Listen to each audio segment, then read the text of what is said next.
In this video, I'm going to show you how to add gradient text in Pixlr step by step. Even if you're a complete beginner, this is a quick and creative way to make your text stand out for thumbnails, social media graphics, banners, and designs that need a more polished, eye-catching look. If this tutorial helps you, don't forget to hit the like button and subscribe for more easy Pixlr tips and design tutorials. Alright, let's jump in. First, open Pixlr and start with a blank project or the design you want to edit. To create your text, select the text tool, which you can find by pressing T on your keyboard or by clicking the text icon in the toolbar. Then click anywhere on your canvas and type out the words you want to style. At this stage, don't worry about the gradient yet. Just get your text in place. Before moving forward, it's a good idea to style the text the way you want it to look. That means choosing the right font, adjusting the size, and making sure the text is positioned properly. You can do all of this from the top menu while the text is still editable. This step matters because once you rasterize the text, it becomes much harder to change the font later. So take a moment here and make sure everything looks right.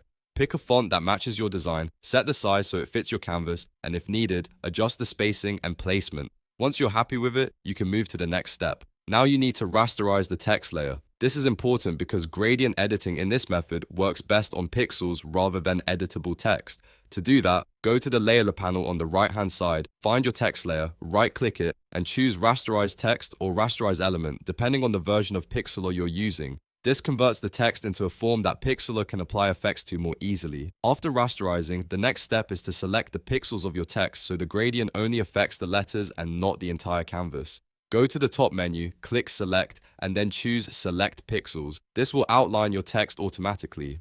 You should now see a selection around the shape of the letters. At this point, create a new empty layer from the Layer panel. This gives you a separate layer to work on, which is a cleaner and safer workflow. It also helps keep your gradient effect independent from the original text layer, so you can make changes more easily if needed. Now it's time for the fun part, applying the gradient.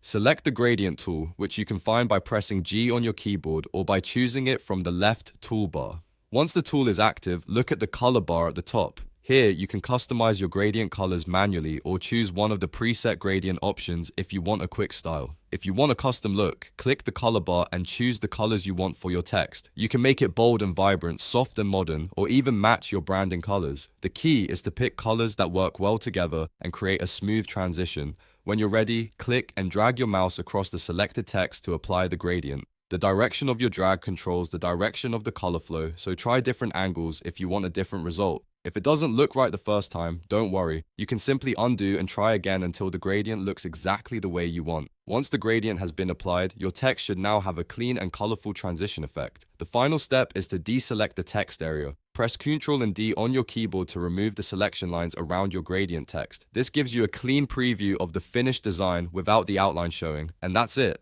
You've just learned how to add gradient text in Pixlr. It's a simple effect, but it can make a huge difference in the look of your designs. Whether you're creating thumbnails, posts, posters, or graphics for your business, gradient text is a great way to make your message pop. If this video helped you, please give it a like, subscribe for more Pixlr tutorials, and turn on notifications so you don't miss the next one. Thanks for watching, and I'll see you in the next tutorial.